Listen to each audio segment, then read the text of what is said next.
निशाना। तो इस बात से बिहार का कोई भी व्यक्ति इनकार नहीं कर सकता है कि 2000 जी की जो सरकार लालू राबड़ी जी की थी, उसमें सत्ता के तरफ से सत्ता द्वारा भी अपराधी होते थे। देखिए अपराध, मैं ये कतई नहीं कर रहा हूं कि अपराध पूरी तरीके से कोई भी लेती है। क्या नीतीश कुमार के मुख्यमंत्री रहते हुए, सुशासन बाबू के मुख्यमंत्री रहते हुए भी अपराध हो रहा है? अभी पिछले दिनों आपने देखा पटना में एक नेता की हत्या हो गई, मोकामा में नेता की हत्या मोकामा हो में गई। जी।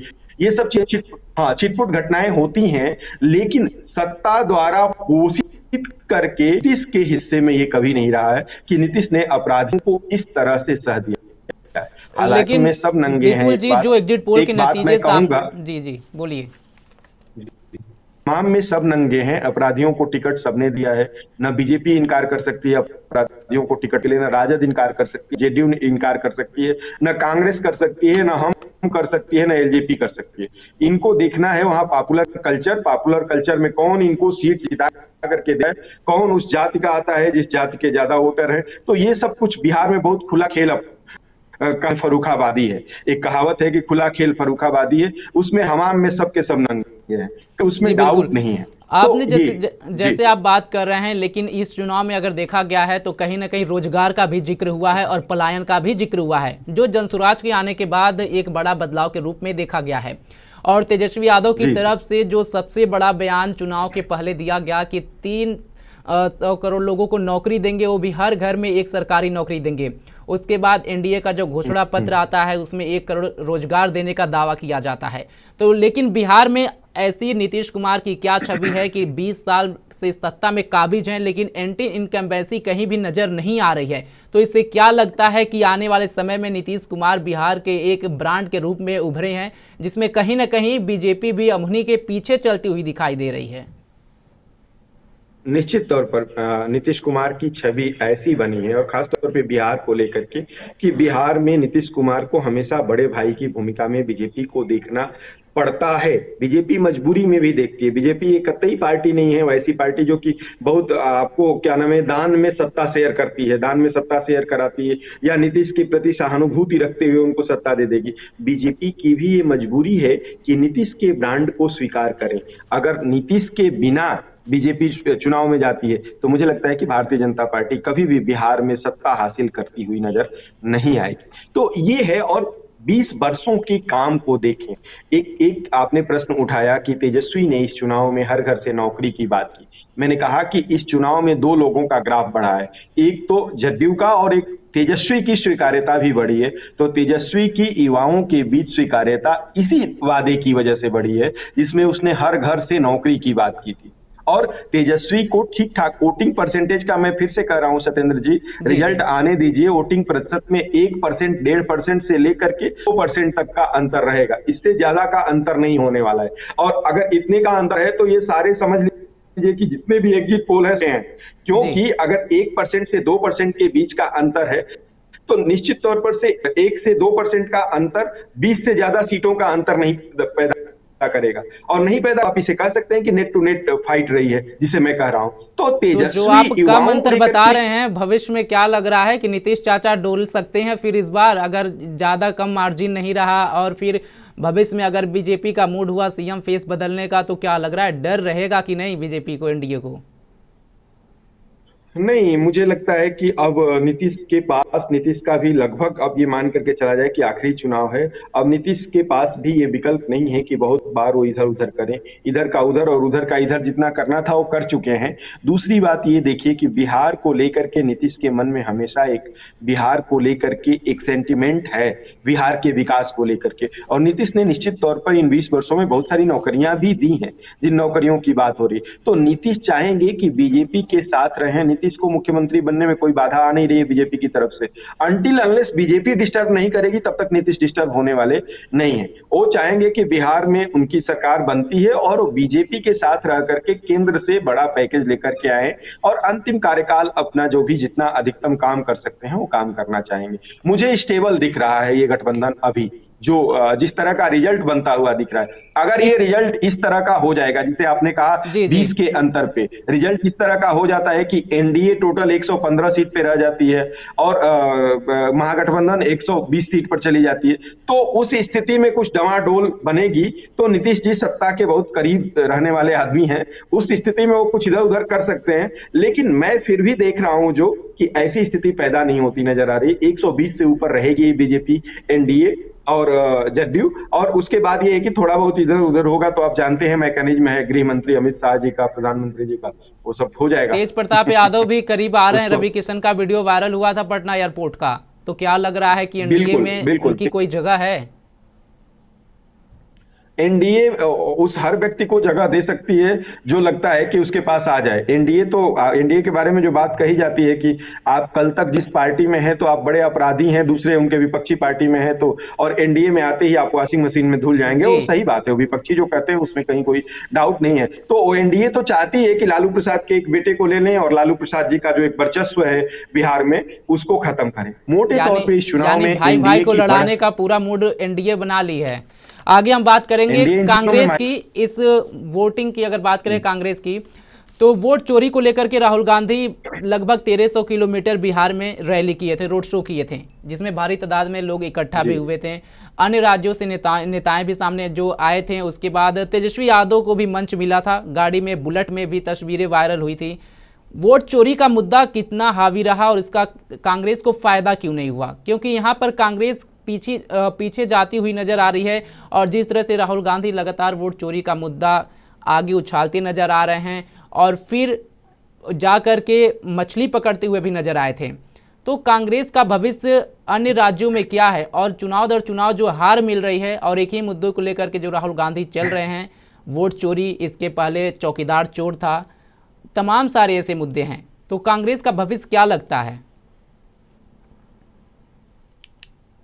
में तो मैं बहुत बता रहा हूं कि बिहार के चुनाव अपनी जमीन राजद के कंधे से लग करके ही तलाश रही है। कांग्रेस एसआईआर के मुद्दे को मुद्दा बनाने का मामला, वोट चोरी की बात करना, कई बार राहुल गांधी अपने तरफ आकर्षित करते हैं, कई बार उनके सवालों की तरफ लोग जाते हैं। एग्जैक्टली कई बार जब उनको निर्वाचन आयोग आमंत्रित कर चुका है तब जाकर के वहीं करते हैं, फैक्ट नहीं दे पाते हैं और उनके फैक्टों की लानत मलानत हो जाती है, तो लोग अब इसको यूं ही लेने लगे। लोग बहुत लंबे समय तक इन लोगों ने एक प्रश्न उठाना शुरू किया कि ईवीएम जो है, ईवीएम में गड़बड़ी है, ईवीएम में फिटिंग है, तो अब ईवीएम छोड़ करके निर्वाचन आयोग पर सीधे हमला करते हुए वोट चोर की बात दी गई, नारा दिया गया, मुहावरा दिया गया। लेकिन मुझे लगता है कि आम जनता इस बात को जानती है कि ये वोट चोरी एक तरह से विपक्ष का प्रोपोगेंडा ही, ये कोई मतलब पहले चरण के पहले राहुल गांधी ने एक हाइड्रोजन बम भी फोड़ा था हरियाणा चुनाव से जोड़ते हुए, बिहार के पहले चुनाव से पहले। क्या उसका कोई इम्पैक्ट नजर आया इस चुनाव में कि नहीं? आपको लग रहा है कि महागठबंधन को उससे कोई फायदा हुआ? नहीं, तारीख तो उन्होंने बहुत अच्छी चुनी थी, 5 तारीख, लेकिन उस तारीख को उनके उस हाइड्रोजन बम का कोई असर नहीं हुआ, क्योंकि उससे पहले एक बार वो प्रेजेंटेशन दे चुके थे और उस प्रेजेंटेशन के बाद ज्ञानेश कुमार ने उन्हें आमंत्रित किया है कि आप फैक्ट के साथ आइए निर्वाचन आयोग, तो वो नहीं गए थे। तो आम लोगों के बीच में एक माहौल बना हुआ है और मीडिया का भी एक कॉन्ट्रीब्यूशन है कि उस चीज को उस तरह से हाइप दी हुई है कि राहुल गांधी की बातों में दम नहीं। जी बिल्कुल। और जनसुराज की आप जो बात कर रहे थे, चिराग पासवान की बात कर रहे थे, फिलहाल ये जो परिणाम है आपकी नज़र में कितना यहाँ पर सीट आप एनडीए को दे रहे हैं और महागठबंधन को दे रहे हैं एग्जिट पोल के मुताबिक, और 14 तारीख को जब परिणाम आएगा तो साफ हो जाएगा? देखिए, मेरा थोड़ा मैं कोई सर्वे करने नहीं गया हूँ, मैं बिहार में बिल्कुल 2 सप्ताह पीछे चुनाव के समय घूमा हूँ, लेकिन मेरी ना कोई एजेंसी है ना किसी एजेंसी से मैं जुड़ा हुआ हूँ। जो एजेंसियों का रिपोर्ट आया है उसके मुकाबले एक औसत रिपोर्ट आपने जो देखा होगा। मैं रिपोर्ट पर रिपोर्ट नहीं तैयार करता, पोल का महापोल नहीं तैयार करता, लेकिन मैं अपना अनुमान रखने जा रहा हूं। व्यक्तिगत तौर पे मैं जो राजनीति को देखता समझता हूं, बिहार को जो देख समझ रहा हूं, मैं सुबह से कह रहा हूं, तमाम जगह न्यूज पे मैंने कहा, न्यूज 24x7 पर कहा इंडिया, और भारत 24 पर कहा, वही आपको भी कह देता हूं। 105 से 123 हमने दिया है, 105 से 120 हमने दिया है महागठबंधन को जी, और 120 से 1 हमने दिया है एनडीए को। यानी आप बहुमत किसी का नहीं बना रहे हैं? नहीं, मैं देख रहा हूं कि 14 तारीख को बहुत हुज्जत होने वाली है आसपास। नहीं देखिए, जब मैं 105 से 120 की बात कर रहा हूं सत्येंद्र जी, और जब 120 से 140 की बात कर रहा हूं, तो मान लीजिए कि एनडीए अपने सबसे कम में भी रहेगी तो 120 पर रहेगी, ठीक है। और महागठबंधन हाईएस्ट प्रदर्शन भी अपना करेगी तो 120 तक पहुंचेगी। एग्जैक्टली नहीं, इसमें प्लस माइनस 5 कर लीजिए। तो 120 से जिसकी शुरुआत हो रही है वो 100 के बीच में अगर एक औसत निकालेंगे तो 130 सीट उनकी पहुंच जा रही है, और 100 आसपास मैं मान के चल रहा हूं। अब एकदम एग्जैक्ट अगर आप अनुमान मेरा पूछ रहे हैं तो मैं कह सकता हूं कि 110 के बाजू महागठबंधन घूमती रहेगी और 125 के आजू बाजू ये रहेगी, कार बनती हुई यानी आपकी नजर में कांटे की टक्कर इस बार होने वाली है। और जो टर्निंग पॉइंट होंगे वो चिराग पासवान माफ करिएगा, जनसुराज के प्रशांत किशोर और लालू के बड़े बेटे तेज प्रताप यादव भी यहाँ पर टर्निंग पॉइंट हो सकते हैं। इसी वजह से क्या बीजेपी उनको अपनी तरफ खींच रही है? नहीं, तेज प्रताप के पास अगर विधानसभा सीट के आधार पर देखेंगे आप तो एक सीट अधिकतम आ सकती है, सीट नहीं होगी उनके पास, लेकिन हाँ एक बनता है। देखिए क्या है, 5 गठबंधन में इनके पास लोग होने से किस तरह का फायदा मिला है। बिहार के चुनाव में जाति का सीधा प्रभाव है, हम नहीं चाहते हैं कि जाति का प्रभाव रहे, लेकिन जो है उसको तो सच को स्वीकार करना पड़ेगा ना। एम स्क्वायर, हाँ एम स्क्वायर वाई बचा केवल, एम वाई में एम स्क्वायर वाई मैं कहता हूं उसमें मल्लाह, मुस्लिम और यादव 3 ही लोग बचे हैं इस चुनाव में जो मोटे तौर पर, और थोड़ा बहुत दलित परंपरागत, वो भी दलितों की 2 पार्टी, दलित बड़े नेताओं की पार्टी एनडीए के साथ जुड़ जाने से अब ये 3 ही लोग बचे हैं जो कोर वोटर महागठबंधन के रहे। और दूसरी तरफ उधर देख लीजिए बीजेपी, यानी पूरा अपर कास्ट, चाहे वो राजपूत हो, ब्राह्मण हो, बनिया हो और भूमिहार हो, ठीक है। आप दूसरे तरफ जेडीयू पे आ जाइए, अन्य पिछड़ी जातियां, कुर्मी, कोयरी, उसका लव कुश वाला समीकरण आप जानते हैं, और उसके अलावा अन्य पिछड़ी जातियां।